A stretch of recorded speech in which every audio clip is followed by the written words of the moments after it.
This was Cutter Gauthier's best game of his young career. I know people will see his turnover to Crosby and assume he struggled, but he was hooked on the play, and there was a lot that went wrong before that. Vatrano got rocked, Michukov does well to win it, but then blind passes it right back. Vatrano leaves his man Crosby and the zone going for a change. Minty doesn't support, and Cutter was left all alone trying to recover as he overskated the puck. Some were calling this a stick lift, but it was all hands. That's a hook, and it's called any other time.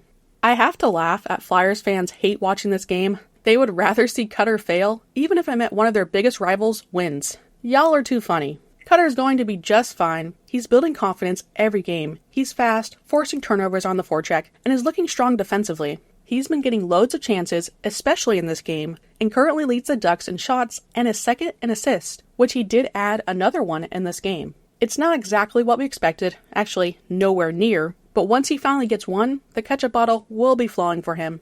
Anyway, Crosby being in all alone was a prime example of how Dostal has felt basically the whole season, and this game was no different for the most part. The Ducks were outshot 13-2 in the first half of period number 1, which included killing a penalty, but they were fortunate to stay tied thanks to Dostal as per usual. Carlson looked like he went knee-on-knee with Malkin. Luckily, Leo was okay and did return. He's had too many knee-on-knee collisions already in his career, but somehow, knock on wood, he seems to keep being okay. This seemed to wake the Ducks up as they generated some glorious chances. They got it behind Nedeljkovic, even hitting a post. The Tank was going crazy with his shot blocking, saving a goal multiple times. There was a funny moment when Michukov gave Crosby a push out of Dostal's crease. Crosby laughed it off, and we know Sid ultimately got the last laugh. But the Ducks get the first laugh as they strike first. Fowler continues his solid play in recent games and makes a great defensive play to start transition. Killorn found Gauthier busts in through the neutral zone. He played it behind the net to Zegras, who set up Killorn in front, and he scored. You could tell how happy Killer was on the bench too.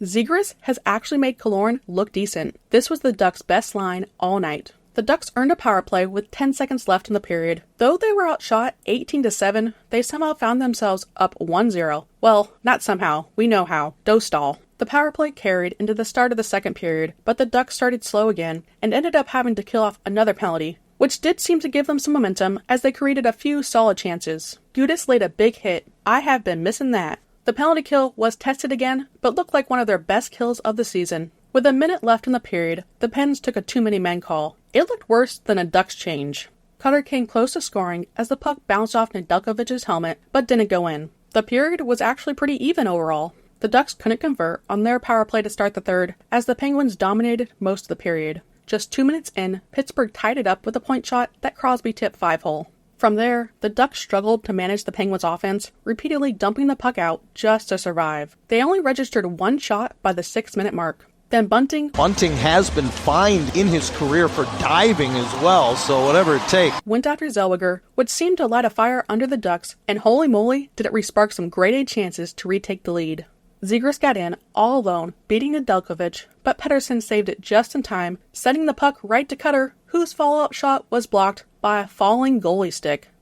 That's how unlucky Cutter has been. His luck would not turn around as he got a breakaway. Fabry to Minty in the dying seconds couldn't get the job done. So to overtime we go, and you already saw what happened.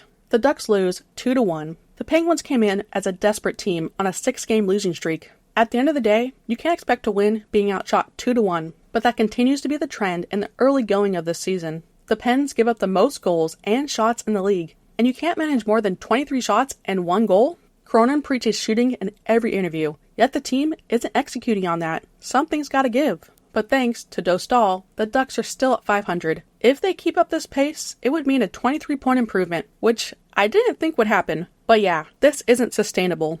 Some positives. Dostal earned the Ducks another point. The penalty kill was actually looking very strong. And the third line of Zegras, Cutter, and Killorn is finding a groove. With all the line juggling from Cronin, here's a combo I'd like to see. Put Terry, Strome, and Vatrano back together since they have been our most consistent line. Keep Zegras' line intact and let the fourth line, which was solid early on, try to reignite that spark. That just leaves McTavish without a line, and I've seen people say it, but why not put McTavish on the wing? The other lines have shown flashes of chemistry, so it's worth a shot.